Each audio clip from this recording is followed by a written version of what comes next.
is I, John O'Regan, the uncommon voice for the common man, coming to you today live from Shadyside, Ohio, where this emergency tirade is directed right at the members of the mainstream media and the Obama-loving nut jobs in the press. You people have a very serious problem on your hands, because after the tragic shootings in Tucson, Arizona of Congressman Giffords and the tragic loss of life of the federal judge, you people instantly had to try and pin this on Sarah Palin and right-wing extremists. But there's a problem. And the problem of it is that it's not the same old days of Uncle Walter and Huntley Brinkley spoon-feeding the American people. In today's media, you can't hide, because we have this thing that I'm on right now, the computer and the internet. But once this all came out, you people had to instantly crucify Rush Limbaugh, Sarah Palin, conservative talk radio, that nutjob sheriff down there, blaming everybody except the guy that actually did it. And the problem of this is, I pointed it out 2 videos ago. I said something didn't make sense about this because he's, 22 years old, which would make him one of Obama's automatons. And as it turns out, I am right. Because when you dig into this guy, this Jared Laughner, you find out that this guy is nothing more than a quote-unquote, now these are his schoolmates calling him this, a quote-unquote, a loner and ultra-liberal with a penchant for hard rock music, flag burning, and pot smoking, end quote.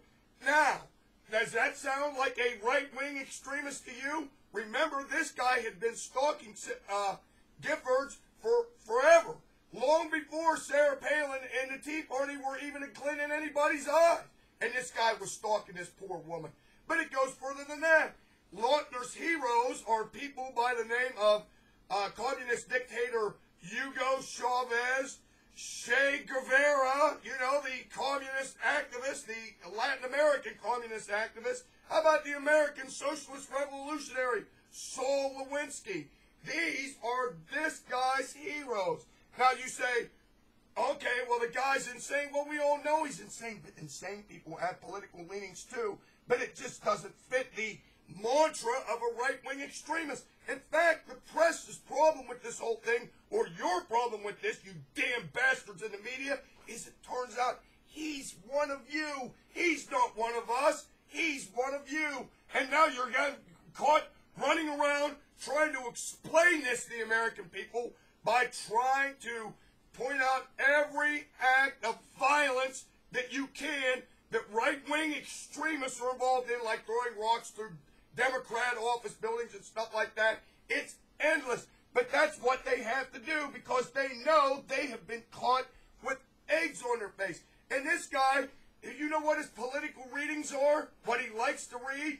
Karl Marx. Karl Marx. Now, where have we heard this before? Let's see. There was Van Jones, the communist green job czar that had to be hustled out of the back door of the White House on Labor Day weekend at midnight so nobody knew he was there. How about Obama's former communications director, Anita Dunn, talking about how one of her favorite philosophers is Mao Zedong, a communist dictator who's killed millions of his people. And that's one of Obama's information director's favorite philosophers.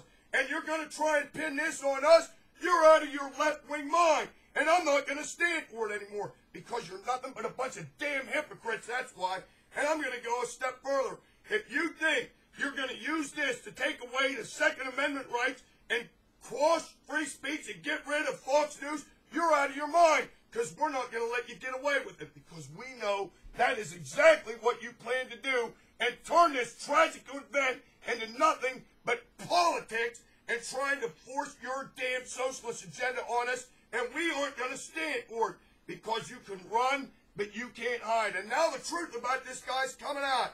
And I'm going to go another step further, too. I'm going to point out the hypocrisy of these people, calling about violence from Republicans and Tea Party members, throwing rocks through Democrat windows. Well, let me point out something to you. Remember when the health care debate was going on and it was getting a little bit heated? Who was it in St. Louis that actually took billy clubs and were beating up on people? Was it right-wing extremists, or was it the goons in the SEIU? That's right. Remember that? 2 black goons from the SEIU were taking billy clubs and beating up on a black conservative that wanted to go see about the Tea Party movement or the health care debate. He wanted to go and talk, make his points at a health care debate, and it took 2 jack-booted left-wing union thugs from the SEIU to take billy clubs and beat him up. But we don't want to talk about that because it doesn't fit the mantra that you have been exposed for the hypocrites that you are, and we're not going to stand for it. And by God, you're not taking away our Second Amendment right. You're not going to shut up Rush Limbaugh, and you're not going to give us this damn internet neutrality, and you're not going to give up, and you're not going to shut down Fox News because we're on to you. Until next time, this is your favorite right-wing radical, your favorite Islamophobia, Ronald Reagan, the uncommon voice for the common man, saying this to you now. Don't put up with this left-wing hypocrisy. Over!